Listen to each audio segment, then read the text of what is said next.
Mr. Ruebig, it's all about electromobility and making sure that the proper infrastructure is being put into place. We have the cars, we have the energy, but what can the European Union do to ensure that that infrastructure is put into place and to make this electromobility revolution happen? Yes, as chairman from the Science Committee, the so-called STOA, Scientific Technology Options Assessment, we are working on this issue now since some time. We have now decided that we should have three priorities. One priority is for Europe and for the global development, eco-efficient transport. So eco-efficient mobility will be the key word.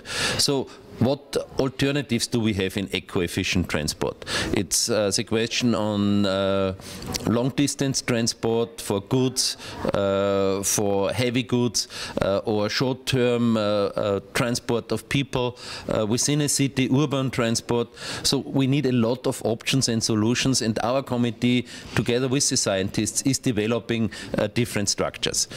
And we should know that sustainable resources, which is our second agenda, sustainable resources play a very important role. If you now see how the diesel pricing is rising, how the energy price at all is developing, it must be also in future affordable to have mobility. So which resources do we have? And of course, the power grid will play an important role. How can we get the trans-European network in this area?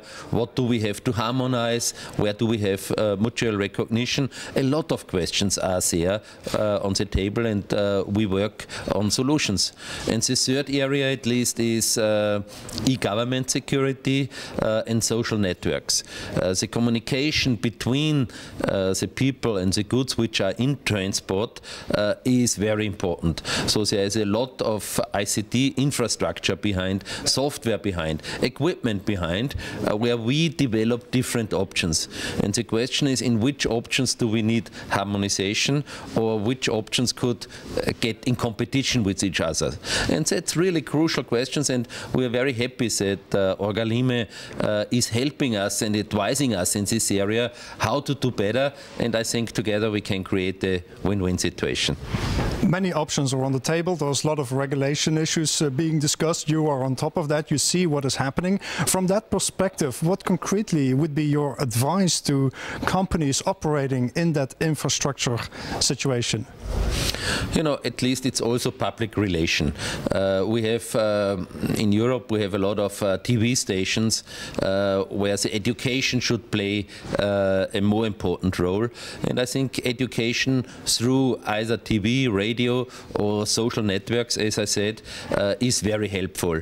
So using Twitter, using Facebook, Google+, all these new technologies, and the young community and the old community, and everybody who is interested in this area gets areas to act.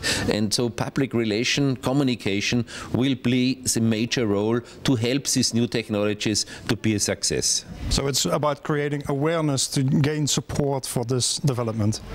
Exactly. If you get it into a public debate, of course it will be also a political debate, and it will be a debate on a global level. These developments should help on a global scheme to keep the freedom of mobility.